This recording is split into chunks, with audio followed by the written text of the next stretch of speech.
Alors, laissez-moi vous raconter cette histoire effrayante sur un camp d'été il y a quelques années. Je sais que cela ressemble à une histoire typique, mais croyez-moi, ce n'était pas une expérience de camp d'été normale. Tout a commencé de manière assez normale. Vous savez, les trucs habituels. Faire connaissance avec tout le monde, monter les tentes et organiser le programme de la semaine. Le camp se trouvait près d'un grand lac, entouré de bois denses. Nous étions excités parce qu'il y avait tellement à explorer. Et les moniteurs avaient prévu toutes sortes d'activités pour nous. Les 2 premiers jours étaient amusants. Nous avons fait toutes les activités du camp, comme nager, randonner et griller des guimauves autour du feu de camp. Mais ensuite, des choses étranges ont commencé à se produire. La 3e nuit, nous étions tous assis autour du feu, racontant des histoires. Soudain, nous avons entendu ce bruit étrange venant des bois. Cela ressemblait à un bruissement, mais plus intense, comme si quelque chose de grand se déplaçait à travers les arbres. Les moniteurs nous ont dit que c'était probablement juste un animal, peut-être un cerf, mais ça ne ressemblait à aucun cerf que j'avais jamais entendu. Plus tard dans la nuit, un des enfants dans notre tente nous a réveillés. Il a dit qu'il avait vu quelque chose bouger dehors. Nous avons d'abord rigolé, pensant qu'il essayait juste de nous faire peur.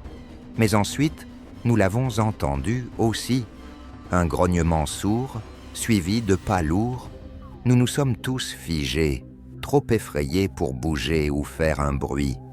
Finalement, les bruits ont cessé, et nous nous sommes convaincus que c'était juste notre imagination qui nous jouait des tours.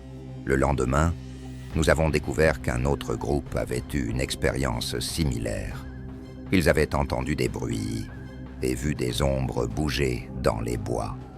Un des moniteurs a décidé d'aller vérifier, mais il n'a rien trouvé. Pourtant, tout le monde était sur le qui-vive. Les choses sont devenues encore plus étranges à partir de là. Pendant une randonnée, un des enfants a trouvé un morceau de tissu déchiré, accroché à une branche d'arbre.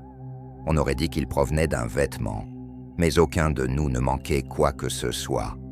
Nous avons plaisanté en disant que c'était un fantôme, mais au fond, nous étions tous un peu effrayés.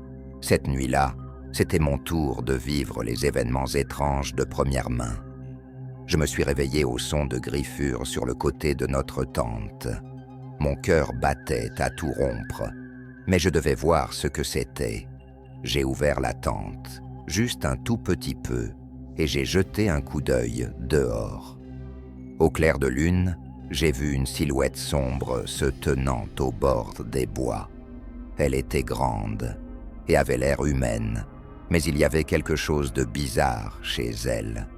Avant que je ne puisse mieux la voir, elle a disparu dans les arbres. Le lendemain, j'ai raconté cela aux moniteurs, et ils ont dit qu'ils allaient me surveiller, mais je pouvais dire qu'ils ne me croyaient pas. Ils pensaient probablement que j'étais juste un autre enfant, avec une imagination débordante. Quelques jours plus tard, nous faisions une activité d'orientation dans les bois. Nous devions retrouver notre chemin vers le camp, en utilisant une carte et une boussole. Mon groupe a fini par se perdre. Nous avons erré pendant ce qui nous a semblé être des heures, essayant de retrouver le sentier. En marchant, nous sommes tombés sur une vieille cabane abandonnée. Elle n'était pas sur la carte, et aucun de nous ne l'avait vue auparavant. La curiosité l'a emporté, et nous avons décidé de l'explorer. La porte pendait à ses gonds, et l'intérieur était couvert de poussière et de toiles d'araignée. Il y avait de vieux meubles cassés éparpillés partout. Mais le plus étrange, c'était cette vieille boîte en métal rouillé que nous avons trouvée sous une planche de sol lâche. Elle avait un cadenas, mais le cadenas était cassé. À l'intérieur de la boîte, il y avait de vieilles photographies et des lettres. Les photos montraient des gens qui semblaient venir d'il y a longtemps. peut-être du début des années 1900. Il y avait une photo d'un groupe d'enfants debout devant la cabane, souriant. Mais il y avait quelque chose d'étrange dans leurs yeux. Ils semblaient vides, comme s'ils n'étaient pas vraiment là. Les lettres étaient encore plus effrayantes. Elles parlaient de choses étranges qui se produisaient au camp, des enfants qui disparaissaient, des voix entendues dans les bois et des choses vues qui ne devraient pas être là. La dernière lettre était inachevée. Elle s'arrêtait brusquement en plein milieu d'une phrase, comme si la personne qui l'écrivait avait été interrompue. Nous avons rapidement remis tout cela dans la boîte et avons quitté la cabane. Aucun de nous ne voulait parler de ce que nous avions trouvé, mais je pouvais dire que nous pensions tous la même chose. Et si les choses étranges qui nous arrivaient étaient liées à cette cabane?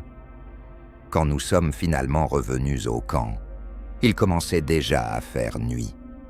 Nous avons raconté au moniteur que nous nous étions perdus, mais nous avons omis la partie sur la cabane. Ils ne semblaient pas trop inquiets et nous ont juste dit de rester sur les sentiers la prochaine fois. Cette nuit-là, les bruits étranges ont recommencé. Cette fois, ils étaient plus forts et plus proches.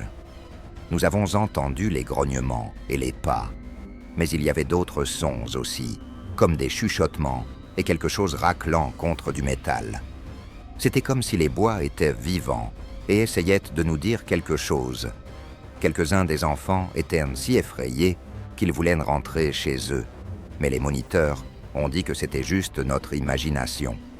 Ils ont essayé de nous rassurer en organisant un grand feu de camp avec des chansons et des histoires, mais cela n'a pas beaucoup aidé. La dernière nuit du camp, les choses ont atteint un point de rupture. Nous étions tous dans nos tentes, essayant de dormir, quand nous avons entendu un bruit fort.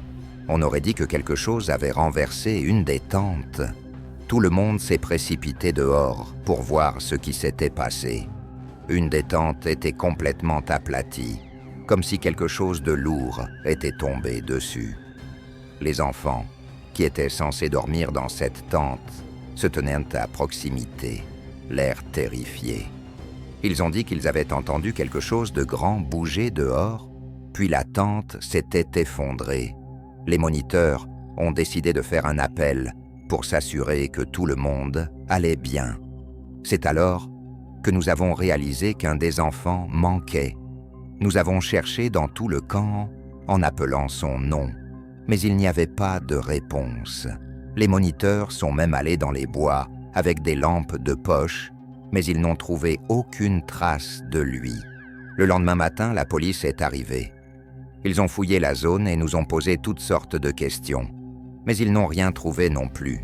Le camp a été fermé et nous avons tous été renvoyés chez nous plus tôt. Je n'ai jamais su ce qui était arrivé à cet enfant ou ce qui se passait réellement dans ce camp. Certaines personnes disent que c'était juste une série de coïncidences, tandis que d'autres pensent qu'il y avait quelque chose de plus sinistre en jeu.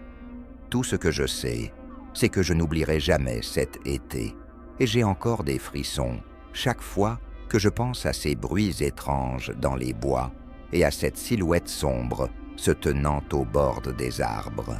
Alors oui, c'est mon histoire. Ça peut paraître fou, mais c'est la vérité.